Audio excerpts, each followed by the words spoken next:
Hey, good morning, everybody. This is Terry with Gateway 2 Counseling. And, I just was thinking the other day about this whole term of abuse. We're in Abuse Prevention Month, and we've been doing some live videos talking about abuse. And it occurred to me that we seem to have this understanding of abuse, but we seem to have different definitions of exactly what constitutes abuse.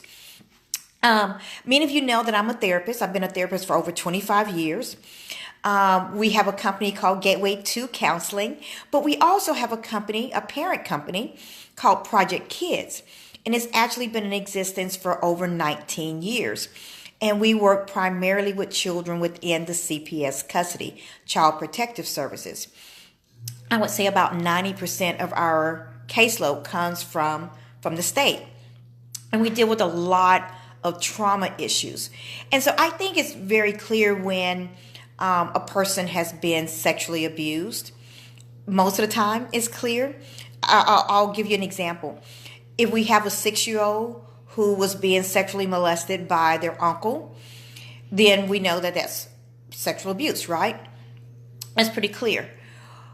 But it becomes a little bit more confusing when we have a 15-year-old who has decided to have a sexual relationship with a 21-year-old.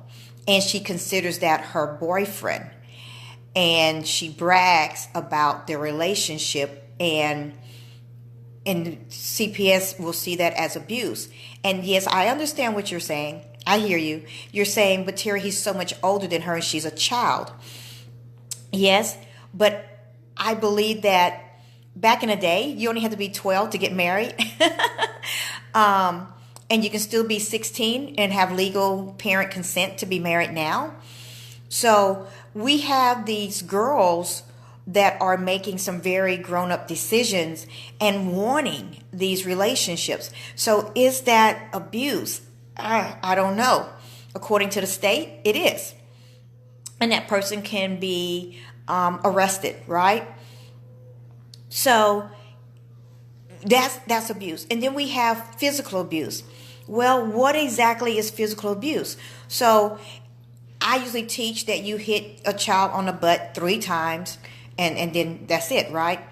But what happens if you hit that child with a belt 3 times on the butt, they turn and you hit them on, let's say accidentally, the arm, and they're white or light-skinned and it leaves a bruise, because some people bruise a whole lot easier than others, right? And so they go to school and you get a phone call saying that you have physically abused your child, when in reality you were disciplining your child and they turned, right? Well, now you're going to have a CPS case. You just will. The ones that I hate the worst are when I have a case where the mother had a car accident, child was injured under the age of 2, was taken to the hospital. For some reason, the hospital, Texas Children's Hospital, for example, are contracted with CPS to call and notify them about certain injuries that they don't think line up. And so this CPS was called, and all the children were taken. They went out to the home, discovered that they were living in the country, and they had 10 kids living in a 3-bedroom house. And it wasn't exactly the cleanest situation. So they took all of the kids.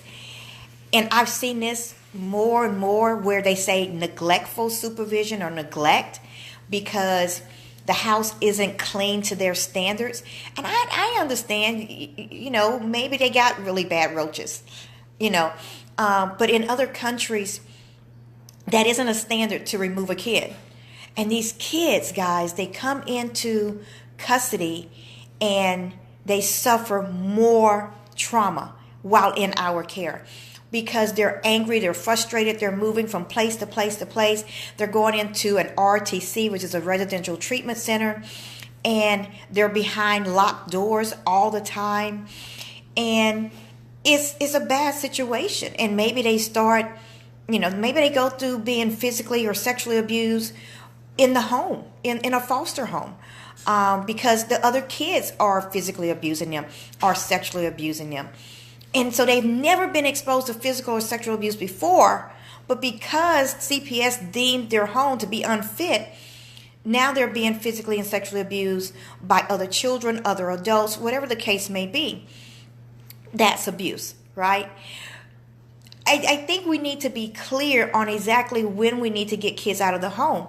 I am so thankful that CPS is seeing the errors in their ways, and they're starting to make changes, and they're starting to work with families within the home environment to try to get things done. Because, guys, some of these parents are struggling. I mean, it's hard to support 10 kids, right? You try. And so why am I talking about what we see in the children? Because what I see in the children comes up in adults all the time. I mean, you work with adults now who say, this is the trauma I experienced as a child. CPS took custody of me, and at the age of 18, they shut the doors and said that they couldn't provide for me anymore. But I had no information about my family, how to contact them, nothing. I was just left out in the cold. And CPS has started to correct that problem as well. But we say you can't have any more contact with your family, your aunts, your uncles, your cousins, because they're unfit, because they have records.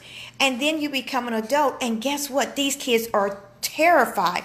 They're graduating from high school, and they're going out, and they don't want to be in CPS custody anymore, but they don't even have any family anymore. So I'm going to decline that. And so, hey, good morning. That's my nephew. Have a good day. And so, we have to come up with these better definitions, and it needs to be objective, concrete. It does not need to be subjective, because I see that.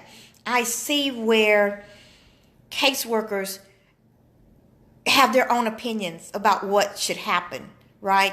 And then they go into the court systems and they persuade people. Or God forbid that someone doesn't have the intellect and they don't understand the process, and their kids are just taken away for a year when nothing was actually done. So I think that we need to look at how we're growing a society where children are removed from their parents who might not have really done anything. And then they become adults.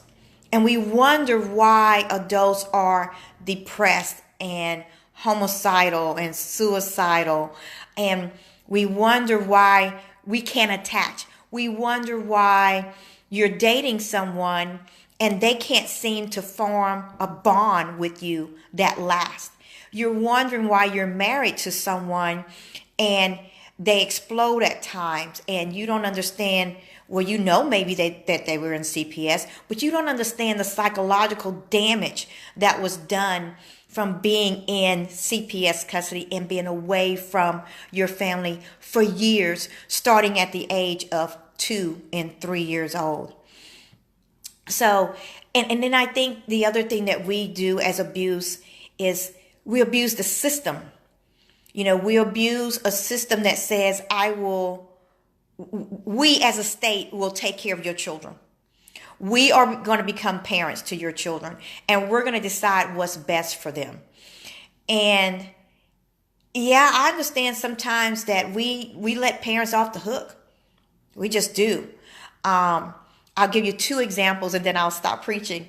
But one is when a parent is using drugs. And guys, they don't have a reason to get off the drugs. They don't have a reason to go out and get a job because the state has said, I will take care of your children. An example of this is when a parent has lost rights to 2, 3 of their kids, and they go out and get pregnant again. And guess what? They're calling the adoptive parents to say, hey, can you adopt another one? Because I'm pregnant again.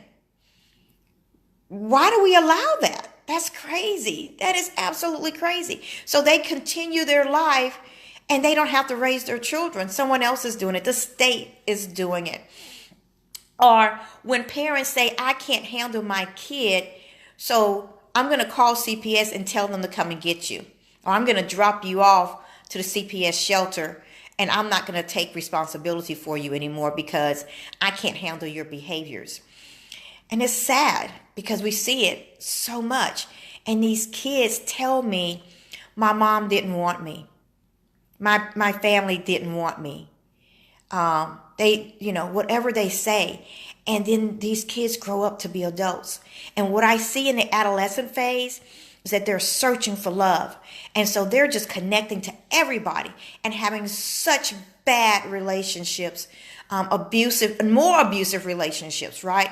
Physical abuse, where they're dating girls, gay for the stay, and it becomes domestic violence. Believe it or not, we see it. And then they become adults and they don't know how to have a healthy relationship. And guys, I'm talking about this because I've taken you through the process from 2 years old to 22 years old to 52 years old. That's what we see. And what is the answer? I think therapy is the answer. Not just because I'm a therapist, but because I've gone through it and it works. I believe in therapy. I mean, I wouldn't be here if I didn't. So, alrighty, we're going to continue this. I'm going to continue this series next week, Monday, Tuesday, and Wednesday of next week. And I hope that this is helping somebody out there. All right, thank you guys. Bye-bye.